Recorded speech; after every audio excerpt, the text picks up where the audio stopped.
Families and friends joined government officials, members of the BVI Bar Association, including practitioners from the regional and international law fraternity, to remember the eminent Dr. Joseph Archibald QC, who passed away on April 3rd.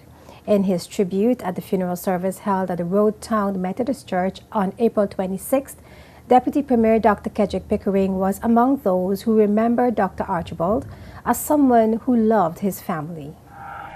But that was the deepest demonstration that I've seen of anyone who was so concerned, because for the entire time that Pat was in labor, he paced the floor up and down. He never left until Joey was born.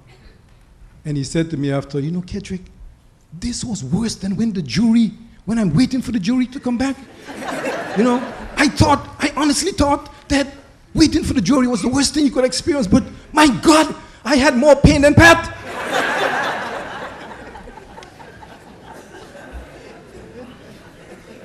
When Mrs. Archibald was Speaker of the House, we were traveling to a conference in a place called Leyte Lodge, just outside San Antonio in Texas. And we were boarded on the plane. The plane was about to leave, and we were waiting. And we couldn't understand why the plane hadn't left. And then suddenly, don't ask me how it happened, Mr. Joseph appeared at the door of the plane. How he was able to get through security and to get out on the tarmac, no one of us understood. And what you think he came all the way to the plane to do? Just to tell, he told them he had something, an important document that Miss Inez couldn't travel. It was extremely important, very important that she have it. He only came to the plane to be able to tell Inez how much he loved her before she left. He had no document to give her. I had heard her say, she had told me on several occasions that Mr. Archibald would sometimes call 3-4 times a day just to say, honey, how are you? But for the time we were in Texas, we were there for about 3 days, he would call 5-6 times a day just to check up and see how she was doing and to say how much he was thinking about her. So those of you who spoke about his love for family and his deeply committed nature to them, I had the opportunity to see that up front. Dr. Archibald has served in many capacities in the legal field: magistrate, registrar, director of public prosecutions, Crown Attorney, now Attorney General, High Court Judge, and Court of Appeal Judge. He was called to the bar in 1960 and was instrumental in the formation of the BVI Bar Association and the OECS Bar Association, of which he was founding president. Originally from St. Kitts and Nevis, Dr. Archibald was one of the commissioners for appointing judges of the Caribbean Court of Justice as the final court in the CARICOM region.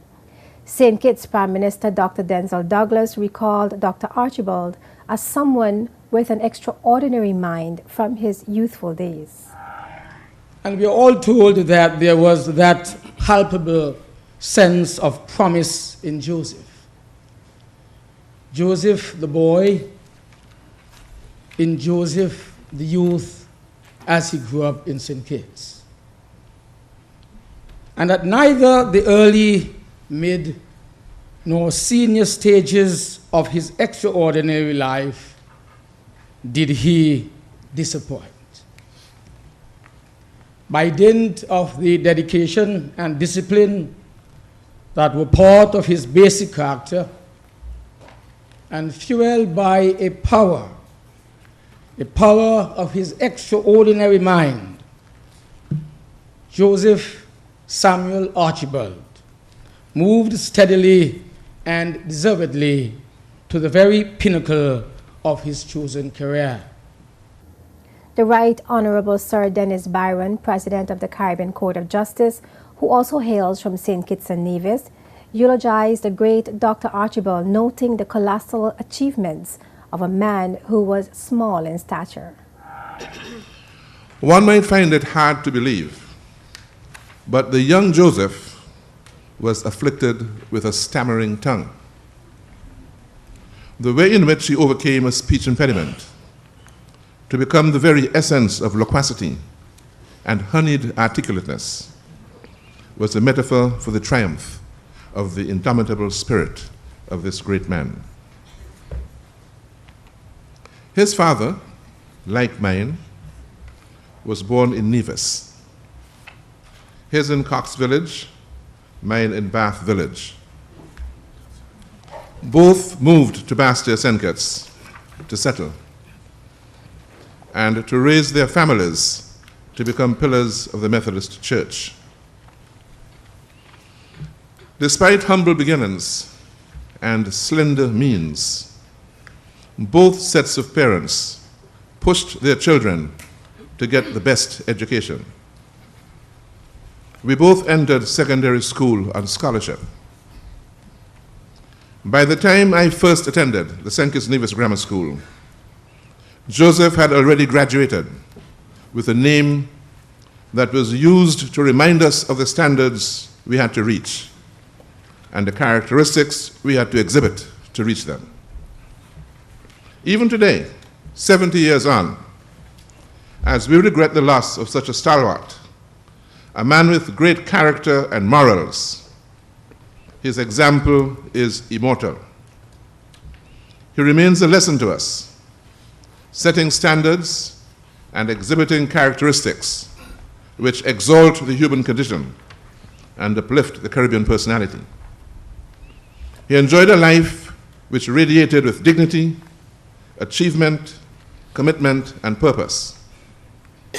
He lived his dreams and was true to his vision.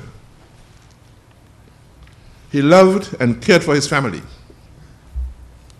He exhibited scholarship, devotion to his church and his God, professional accomplishments of the highest order, generosity of spirit, and excellent characteristics, a vision for the Caribbean region, and an international span of accomplishments. As had been said so often, he was a man small in physical stature and coming from a tiny piece of God's creation.